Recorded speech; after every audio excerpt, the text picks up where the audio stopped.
Dans un quartier résidentiel huppé de Manhattan, Kelly Holmes se tient à la fenêtre du 3e étage de la luxueuse maison de 5 étages de la famille Holmes. Le ciel, teinté de violet à mesure que le jour déclinait, commençait à mettre en évidence les phares des voitures de luxe qui passaient dans la rue. Le téléphone portable de la jeune fille de 17 ans vibre. Un message de sa meilleure amie Julia. Kelly. Urgence. Et la police t'a contacté? Tes parents sont très inquiets. Réponds vite, s'il te plaît. Elle fixe l'écran. La police? Ses parents sont inquiets? Elle ne comprend pas. Au fur et à mesure qu'elle faisait défiler l'écran, d'autres messages apparaissaient. C'est vrai que tu as disparu, où es-tu? Tout le monde te cherche. Les mains de Kelly se mirent à trembler et une sensation de froid envahit son corps. Elle était bel et bien ici. Elle était restée ici toute la semaine depuis que ses parents avaient refusé de l'emmener à leur mariage. Julia. Qu'est-ce que tu racontes? Je suis ici. Elle envoya sa réponse et son téléphone sonna immédiatement. La voix de Julia était confuse et tremblante. Quoi? Mais tes parents ont fait une déclaration de disparition. Tu n'as pas vu Instagram? Tout le monde regarde le message de tes parents. Kelly s'empresse d'ouvrir Instagram. Une scène incroyable s'est déroulée devant elle. Une photo de famille prise devant un hôtel de luxe sous le ciel bleu d'Hawaï, avec des palmiers qui se balancent. Sa mère dans une élégante robe d'été, son père dans un costume en lin fin, sa sœur Sandra dans une robe de créateur, et son frère Chris dans un costume de marque décontracté. Une photo de vacances en famille parfaite. Le message de sa mère disait: Notre fille bien-aimée Kelly a disparu. Ce jour spécial est rempli d'émotions contradictoires. Nous coopérons avec la police dans les recherches. Nous prions pour sa sécurité. Et la vision de Kelly se brouille. Elle est prise de nausées. Elle avait l'impression qu'elle allait s'effondrer sur place. Elle s'est appuyée sur une chaise luxueuse près de la fenêtre. Elle regarde autour d'elle. Un mobilier d'intérieur blanc et une bibliothèque murale. Luxueuse, mais avec une atmosphère quelque peu froide. Un espace qui symbolisait les 17 années de sa vie. C'était l'explication que ses parents avaient choisie pour justifier le fait qu'elle ne soit pas présente au mariage. Disparue. Tout a commencé un matin de février. À petit déjeuner, sa mère, d'habitude si joyeuse, lui annonce quelque chose d'important. Après 25 ans de vie commune sans mariage, ses parents ont finalement décidé d'organiser un mariage officiel. Il aura lieu à Hawaï. La cérémonie sera petite mais charmante. Est sa mère bête. Elle parlait comme si elle parlait d'un rêve. Sandra, je veux que tu sois ma demoiselle d'honneur. Sandra, la sœur de Kelly, a applaudi. Maman, la cérémonie sera merveilleuse et tout sera parfait. De la robe à la coiffure et au maquillage. Richard, le père de Kelly, sourit à son frère Chris. Chris, veux-tu être mon témoin? Bien sûr, papa. C'est un honneur. Personne ne regarde Kelly. Autour de la luxueuse table à manger, il y avait une famille de 5 personnes. Mais seuls 4 d'entre eux participaient à la conversation. Kelly était juste là, elle existait simplement. Il en avait toujours été ainsi. Sa sœur et son frère avaient toujours été les vedettes, la fierté de leurs parents. Comparé à eux, Kelly était tout à fait ordinaire, sans aucun talent particulier. Une enfant moyenne, qui aurait pu paraître inférieure à ses parents, qui avaient déjà des enfants exceptionnels. À un moment donné, Kelly a commencé à être traitée comme une simple héritière. Au début, elle ne se sentait pas à sa place, mais peu à peu, elle a accepté sa situation. Les préparatifs du mariage avancent rapidement. Chaque semaine, sa mère et Sandra se rendent dans des boutiques haut de gamme, à la recherche de robes de mariée et de robes de soirée.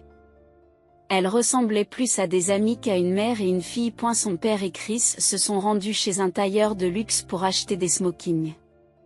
Chris s'est également intéressé à la passion de son père pour les voitures de luxe et a même planifié le trajet de la lune de miel. Le salon débordait de documents relatifs à l'organisation du mariage, de brochures d'hôtels de luxe, d'informations sur les compagnies aériennes de première classe et de notes détaillées sur les réunions avec l'organisateur du mariage. Et la conversation de la famille était toujours dominée par le mariage. Pour les décorations sur le lieu du mariage, ces roses blanches sont parfaites. Pour le traiteur, nous avons opté pour une fusion française et italienne. La liste des invités compte déjà plus de 100 personnes. Kelly observe tranquillement. Elle espérait que quelqu'un remarquerait sa présence. Mais ses espoirs étaient constamment déçus. Lorsque le sujet d'une bouquetière a été abordé, l'attention s'est portée sur elle. Mais la conclusion n'a pas tardé à venir. Ashley, la fille de Sandra âgée de 3 ans, est devenue leur choix idéal. Ashley sera tellement mignonne. Oui, elle a l'âge idéal. Tout le monde voudra prendre des photos d'elle. Lorsque sa grand-mère maternelle, Dorothy, a suggéré que Kelly lise un poème lors de la cérémonie, ses parents ont immédiatement rejeté l'idée. Nous voulons une cérémonie simple, dit sa mère. Pas besoin de représentation inutile, a ajouté son père. Kelly a douloureusement compris la véritable signification de ces mots. Elle était considérée comme une présence inutile. Un soir de mai, son père l'a appelée. Kelly, je peux te parler un instant? Dans le salon, sa mère regardait des photos de la salle sur une tablette coûteuse. Lorsque Kelly est entrée, sa mère a éteint l'écran. Il y a quelque chose dont je dois parler à propos du mariage. Et sa mère commença, choisissant soigneusement ses mots alors qu'elle s'asseyait sur le canapé en cuir. Toi, hésite sa mère. Je pense qu'il vaut mieux que tu n'y assistes pas. Kelly n'en croit pas ses oreilles. L'air du salon, entouré de meubles luxueux, semble se figer instantanément. Qu'est-ce que tu veux dire par là? Notre mariage sera très élégant. Dit sa mère en caressant de ses orteils le tapis persan hors de prix. Tu n'es pas doué pour ce genre de choses, n'est-ce pas? Je ne suis pas doué pour ça. La voix de Kelly tremblait. La lumière du luxueux lustre lui parut soudain trop vive. Tu ne veux pas m'inviter. Son père se racle la gorge depuis son fauteuil en cuir personnalisé. Tu n'es pas faite pour ce genre d'événement. Tu ne t'en sortirais pas aussi bien que Sandra ou Chris. Mais je suis ta fille. Et la voix de Kelly résonna faiblement dans le grand salon. C'est exactement pour ça. Intervint sa mère en jouant distraitement avec son collier de luxe. Nous ne voulons pas t'embarrasser. À ce moment-là, quelque chose s'effondre en Kelly. Elle avait l'impression d'entendre s'effondrer le dernier rempart de sa famille, construit pendant 17 ans. Embarrassant? La voix de Kelly s'élève. Les photos de famille exposées dans le salon lui paraissent soudain étrangères. Je suis ta gêne. Pas de cette façon. Sa mère trébuche sur ces mots, touchant nerveusement son bracelet de luxe. Qu'est-ce que tu veux dire alors? La colère monta en elle. Ta propre fille n'est pas invitée. Qu'est-ce que cela veut dire? La voix de son père se fit plus sévère. Ne sois plus égoïste. Égoïste. Kelly eut un petit rire amer. La photo de famille sur la cheminée en marbre attira son attention. Une façade de bonheur parfaitement mise en scène. Vouloir assister au mariage de mes propres parents. C'est égoïste. Tu es toujours comme ça. Sa mère soupire. Tu n'essaies jamais de nous comprendre. Sais-tu à quel point ce mariage est important pour nous? Je comprends. La voix de Kelly tremble. Et les 17 années que j'ai passées à essayer de te comprendre? As-tu déjà essayé de comprendre mes sentiments, ne serait-ce qu'une seule fois? À partir de ce soir-là, Kelly reste dans sa chambre. Dans ce vaste espace, elle se sentait de plus en plus petite. Meubles luxueux, éclairage design, équipement audio dernier cri. Matériellement, elle ne manquait de rien. Mais ce qui lui manquait cruellement, c'était l'amour. Ses repas sont apportés dans sa chambre par la gouvernante, Patty. Le regard de Patty était compatissant, mais elle ne pouvait rien dire. De sa fenêtre, Kelly voit sa famille s'affairer aux préparatifs du mariage. Sa mère et Sandra rentrent à la maison les bras chargés de sacs de shopping de marque. Son père et Chris sont sortis dans une voiture de luxe pour l'essayage des smokings. Les parents et les amis arrivent les uns après les autres. Personne ne frappe à la porte de Kelly. Le matin précédant leur départ, Kelly demande une dernière fois à sa mère, « Maman, est-ce que je n'ai vraiment pas le droit d'aller à l'école ? Maman, je n'ai vraiment pas le droit d'assister au mariage ?» Sa mère lève les yeux du livre qu'elle est en train de lire, toujours assise dans le fauteuil près de la fenêtre. Non, on ne t'a même pas acheté de billet d'avion. Il n'avait pas acheté son billet. Il n'y avait pas de place pour elle dans le voyage en première classe de la famille. Ce n'était pas un simple oubli. Depuis le début, ils n'avaient pas l'intention de l'inclure dans leur plan. Le lendemain matin, la famille part tôt. Kelly observe depuis la fenêtre du 3e étage le chargement des bagages dans un taxi de luxe. Sa mère porte le dernier tailleur de marque. Son père porte une cravate de luxe personnalisée. Sandra portait une robe de marque très prisée. Et Chris est apparu dans un costume décontracté mais raffiné. On aurait dit une scène tirée d'une photo de famille parfaite. Dans la lumière matinale du quartier chic, il brillait comme s'il faisait la couverture d'un magazine. Cependant, Kelly n'était pas là. Personne ne s'est retourné. Personne n'a dit au revoir. C'était comme si elle n'avait jamais existé depuis le début. Des photos ont été postées en continu sur les réseaux sociaux. Une plage privée dans une station balnéaire de luxe à Hawaï. Légendée avec les meilleurs moments passés en famille. Une célébration pré-mariage dans un hôtel 5 étoiles. Avec ma famille bien-aimée, je vis les meilleurs moments de ma vie. Que ces moments heureux durent à jamais. Demain est notre jour spécial. La section des commentaires a été remplie de félicitations. Quelle belle famille. La famille idéale. J'aspire à avoir une famille merveilleuse comme la vôtre. Kelly fixe l'écran de son smartphone hors de prix. Sa famille était bien là. Dans un endroit luxueux, vêtu de vêtements coûteux, tous avec des sourires parfaits. Pourtant, rien n'indiquait sa présence. Les repas apportés par Patty sont restés pour la plupart intacts. Dans la pièce spacieuse, seul le temps s'écoulait lentement. Le coup de téléphone est arrivé un soir, une semaine après le mariage. La police t'a contacté ? Vos parents sont très inquiets. Réponds vite, s'il te plaît. La voix de Julia était pressante. Il y avait dans la voix de sa meilleure amie une tension qu'elle n'avait pas l'habitude d'avoir. La police ? Qu'est-ce que tu racontes ? La voix de Kelly tremble. Quoi ? Tu ne sais pas ? Tes parents ont fait une déclaration de disparition. Tu n'as pas vu Instagram ? Tout le monde est inquiet. Les mains tremblantes, elle ouvre Instagram. Alors qu'elle le faisait défiler, un nombre incroyable de posts apparut. Le post de sa mère, notre plus jeune fille, a disparu. Cette journée spéciale est remplie d'émotions complexes. Nous coopérons avec la police dans les recherches. Nous prions pour sa sécurité et pour que Kelly, notre fille bien-aimée, rentre bientôt à la maison. De nombreux commentaires ont été postés. Toutes mes condoléances. J'espère qu'elle sera bientôt retrouvée. Des indices de la part de la police, c'est une journée déchirante. L'esprit de Kelly est devenu vide.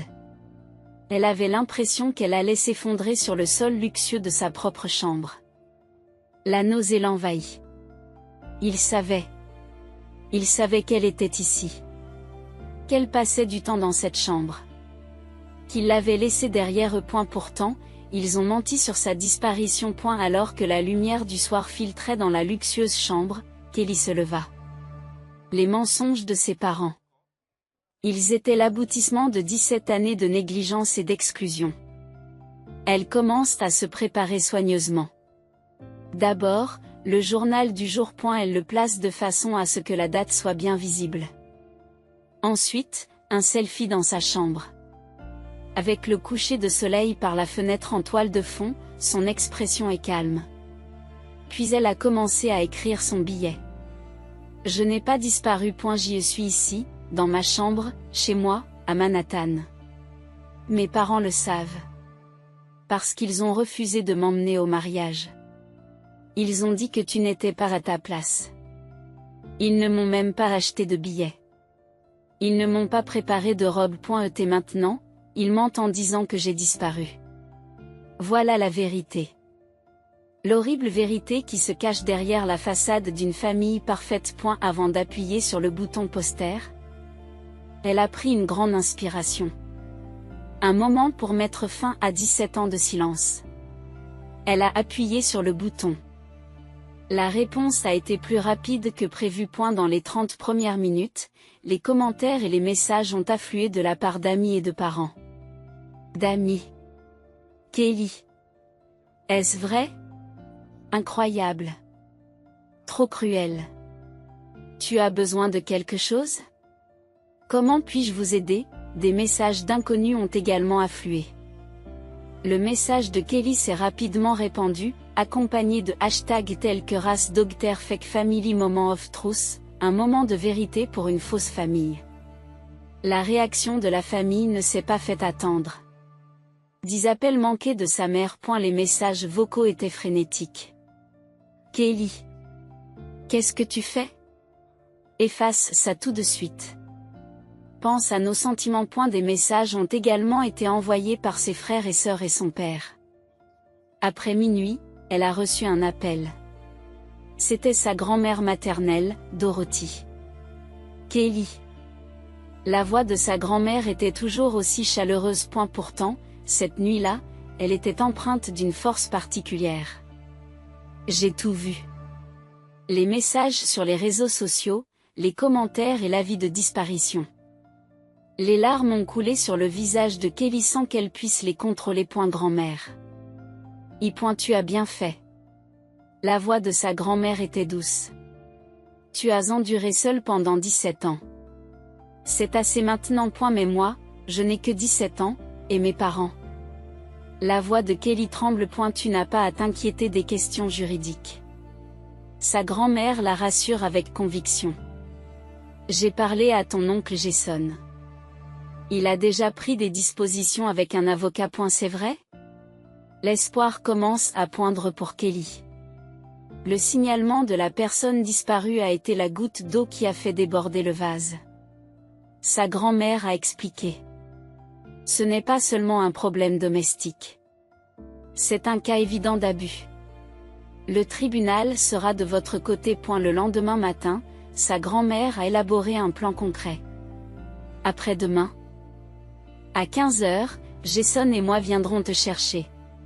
Prends l'essentiel. N'oublie pas les documents importants. Ton passeport, ta carte d'assurance, ton dossier scolaire. Tu auras besoin de tout. Kelly commence tranquillement à se préparer. Emballer 17 ans de sa vie n'est pas une mince affaire, mais les objets vraiment essentiels sont peu nombreux. Le jour promis, alors que le taxi de ses parents, fraîchement débarqué d'Hawaï, glisse jusqu'à la porte d'entrée, une scène inattendue se produit. Sa grand-mère Dorothy et son oncle Jason l'attendent, ainsi qu'un avocat vêtu d'un costume gris. Ils se sont tout simplement figés devant cet accueil inattendu. Maman, dit Beth d'une voix tremblante. Que faites-vous ici? Nous sommes venus chercher notre petite fille disparue. La voix de Dorothy était empreinte d'un sarcasme glacial. Richard s'avance. C'est une affaire de famille. Les étrangers ne devraient pas s'en mêler. Des étrangers?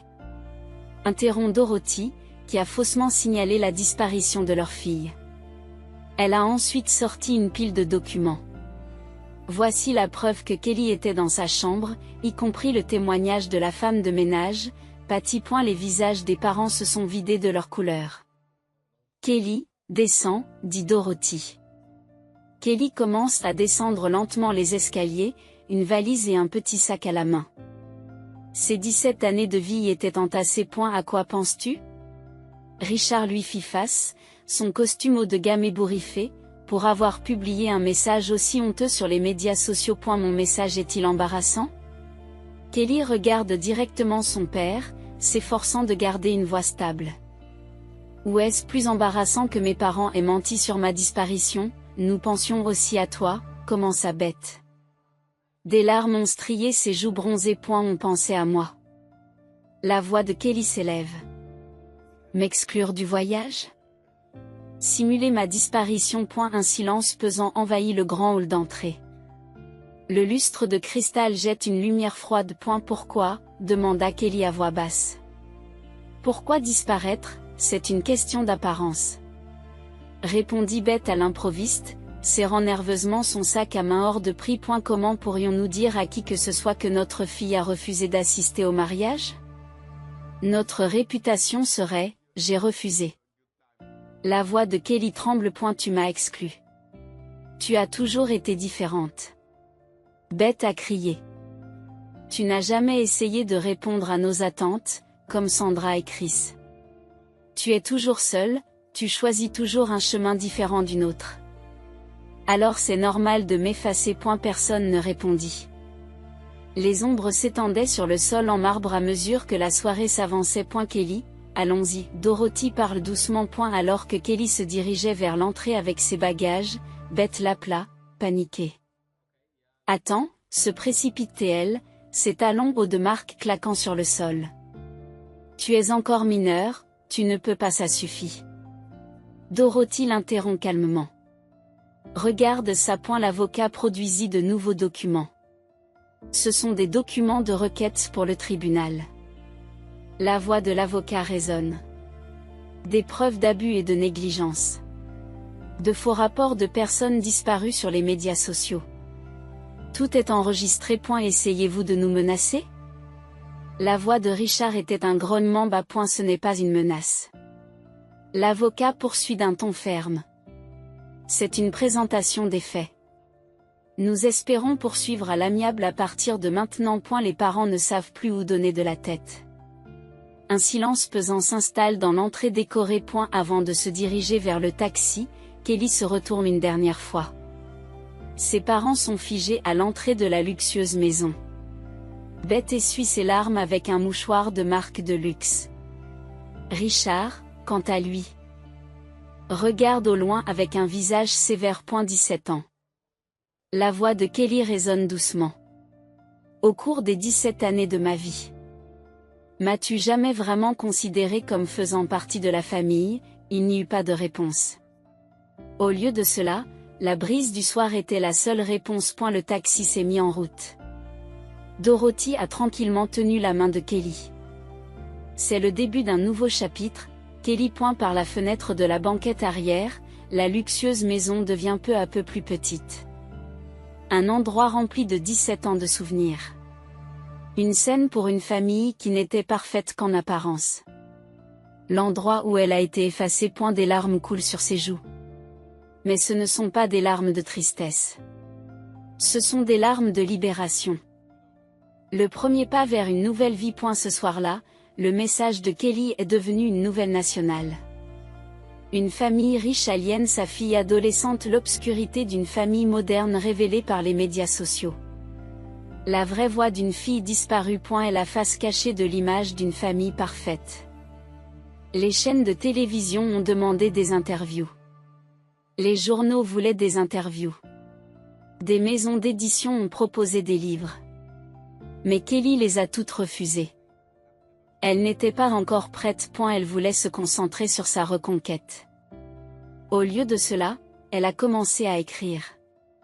Sur son blog, elle a partagé ses sentiments honnêtes. Je ne suis plus celle qui a été effacée.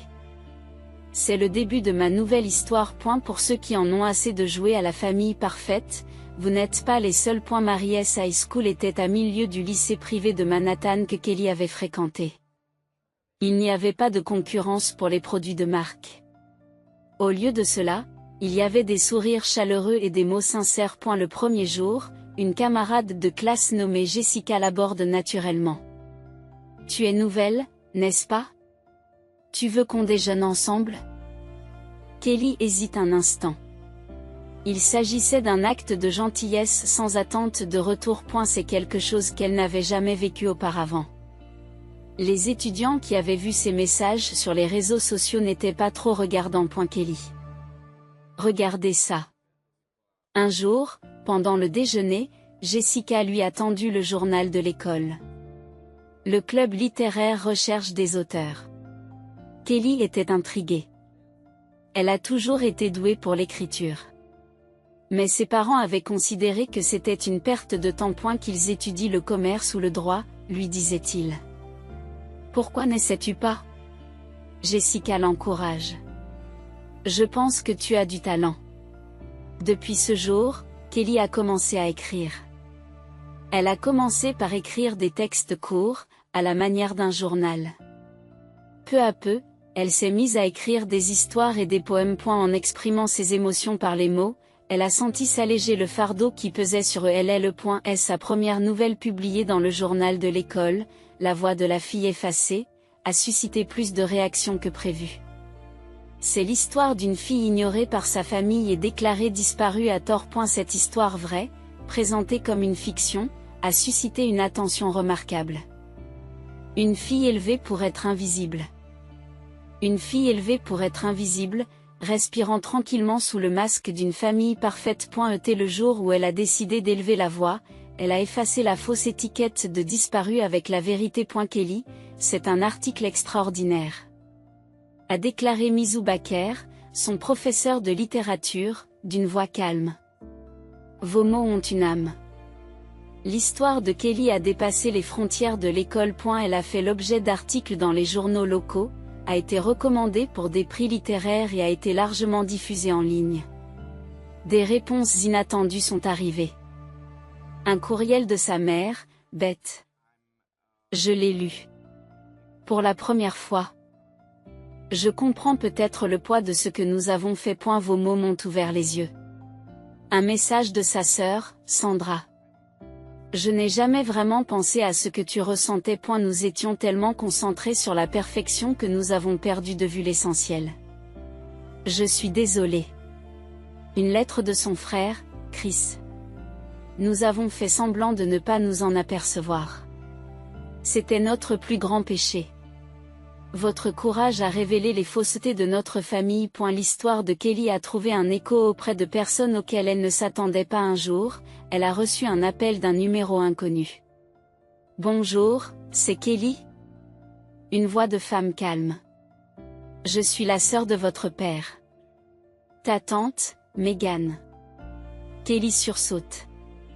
La tante qui n'apparaissait que sur une seule photo de famille chez elle. Celle dont on dit qu'elle a été ostracisée par la famille. Il y a 20 ans, j'ai également été effacée de la famille. La voix de Megan continue. Comme quelqu'un qui ne correspondait pas à l'image parfaite de la famille. À l'époque, personne n'avait le courage de s'exprimer. La conversation avec Megan a donné à Kelly une nouvelle perspective. La famille Holmes a pour tradition d'effacer le passé au fil des générations. La voix de Megan contenait de vieilles douleurs. Je voulais être peintre. Mais on a jugé que ce n'était pas adapté à la stature de la famille. Nos parents s'y sont opposés et ton père l'a refusé. Et finalement, on a fait croire que je m'étais enfuie. Kelly prend des notes d'une main tremblante. La tradition tordue de la famille. Les chaînes invisibles. Et les histoires de ceux qui ont essayé de les briser. Un jour, les résultats du concours des jeunes écrivains de l'État sont arrivés. Mizou Kelly Holmes. Votre œuvre, The Erased Ones, The Truth Behind the False Missing Person Report, a été sélectionnée comme lauréate du premier prix dans la catégorie lycéen. Elle a fêté cela en serrant sa grand-mère dans ses bras. L'histoire a également fait l'objet d'un article important dans le journal local. Puis, une autre réponse inattendue est arrivée. Un courriel de son père Richard. Félicitations. Nous n'avons pas compris ton talent. Non, nous avons choisi de ne pas comprendre. Piégé par la soi-disant tradition de la famille Holmes. À propos de Megan, et à propos de toi. Le courriel de son père se poursuit.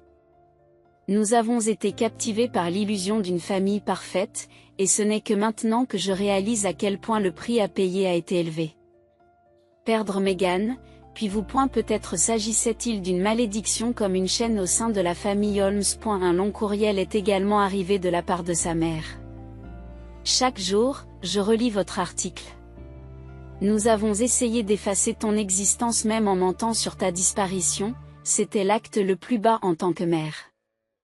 Je ne m'attends pas à être pardonnée. Mais votre voix nous a certainement atteints. Kelly n'a pas répondu. Elle pensait que ce n'était pas encore le moment. Au lieu de cela, elle a commencé à écrire un nouveau roman. La généalogie des effacés. L'histoire de 3 générations de personnes effacées dans la famille Holmes. Les rêves de tante Meghan de devenir peintre. Et ses propres expériences. Chaque fois qu'elle écrivait, elle avait l'impression qu'on lui enlevait un poids du cœur. Les mots la libéraient. Kelly. Sa grand-mère lui a dit un jour dans le jardin. Tu es la première de notre famille à parler. Te rends-tu compte de l'espoir que tu as donné à tant de gens? En effet, sa voix était parvenue jusqu'à elle. Un jour, ses parents sont venus visiter la maison de sa grand-mère. Nous voulons parler, dit son père, la voix plus douce que jamais. Kelly se tourne vers sa grand-mère, qui acquiesce en silence. Nous avons été stupides. La voix de sa mère tremblait. Nous ne t'avons jamais vraiment vu. Et nous t'avons fait le plus grand mal. Pourquoi ce mensonge? Kelly a enfin posé la question qu'elle attendait depuis longtemps. C'était embarrassant. Son père a répondu. Nous avions peur que notre image de famille parfaite se brise. Mais en fin de compte, nous avons fait les pires choix. Kelly écoute en silence. Nous ne demandons pas le pardon. Sa mère poursuit. Mais nous nous sommes complètement trompés sur ton talent, sur ton existence même. Nous voulons le reconnaître. Kelly n'a pas accepté les excuses de ses parents. Il était encore trop tôt. Cependant, quelque chose en elle avait commencé à changer. Elle n'a plus besoin de l'approbation de ses parents. Elle n'avait plus besoin de répondre aux attentes de sa famille. Elle avait sa propre histoire à raconter. À l'arrivée du printemps, Kelly se tenait dans le jardin de sa grand-mère, une lettre d'acceptation de l'université à la main. Elle a été acceptée dans le prestigieux programme d'écriture créative d'une université d'État. Dans le passé, ses parents se seraient fermement opposés à son choix de poursuivre des études littéraires. Aujourd'hui, elle a la liberté de choisir son propre chemin dans la vie. Les fleurs du jardin de sa grand-mère semblaient incomparablement plus belles qu'il y a un an. Les contacts avec sa famille sont devenus rares. Elle recevait de temps en temps des messages de sa mère, tels que « J'ai lu ton nouveau roman. Je suis fière de ton talent. » Une carte officielle de son père est arrivée le jour de son anniversaire. Mais ces derniers temps, les mots commençaient à se réchauffer légèrement. Elle reçoit également des SMS de son frère, qui semble avoir des remords de conscience. « J'ai entendu dire que tu avais encore gagné un prix pour ton nouveau travail? C'est formidable, et puis, sa sœur l'a invité. Si tu es d'accord. Peut-être pour Noël. Pourtant, ces questions ne troublent plus sa tranquillité d'esprit. Kelly avait acquis la force de faire ses propres choix, à son propre rythme. Son histoire, la voix de la jeune fille effacée, est désormais reconnue au niveau national. Elle traite de l'affection tordue d'une famille, de l'arme moderne que sont les médias sociaux et du mensonge extrême qu'est la disparition. L'histoire a trouvé un écho profond chez de nombreuses personnes. Il y a même eu des demandes d'interview de la part de chaînes de télévision. Votre expérience donne du courage à de nombreux jeunes. Cependant, Kelly a estimé qu'elle n'était pas encore prête pour cela. Elle voulait se concentrer sur l'écriture de sa propre histoire. À l'approche de la remise des diplômes, Kelly a écrit une lettre à sa grand-mère. « Chère grand-mère, une année s'est écoulée depuis que tu m'as sauvée ce jour-là. Cette année, j'ai beaucoup appris. Que la famille ne signifie pas nécessairement les liens du sang. Que l'amour n'est pas conditionnel. Et surtout, que j'ai de la valeur. Quand mes parents m'ont déclaré disparu, ironiquement, j'ai découvert ma vraie personnalité. Ce mensonge m'a donné la force de dire ma vérité.